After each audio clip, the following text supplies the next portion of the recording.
many Game of the Year 2014 awards certainly pulls no punches on the PlayStation Vita.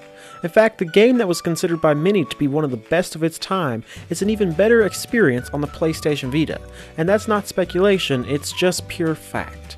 The PlayStation versions of Shovel Knight added so much to the original title, and made the long wait certainly worthwhile. With added features like a battle with Kratos from God of War, a plethora of Vita-specific Easter eggs, as well as cross-save and cross-buy capability, it's not too far-fetched to say that this is the ultimate way to play Shovel Knight.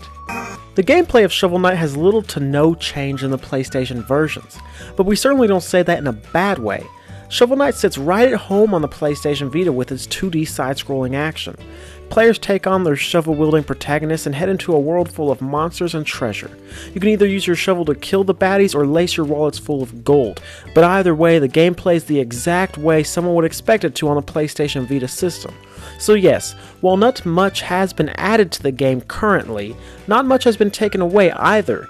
Furthermore, the screen of the PlayStation Vita certainly makes you forget that what you are playing is in fact an 8-bit title because the graphics are clearly stellar. And finally, with many incoming features that will add to the gameplay of the title, there's absolutely no reason not to recognize the amazing time that Shovel Knight's gameplay can bring and pick up this title.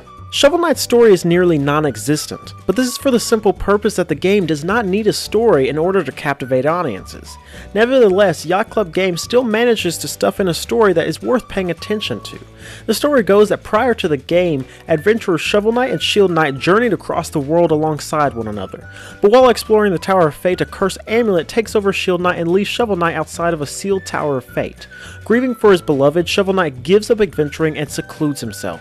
During his absence, the Enchantress rises to power, spreads evil across the land.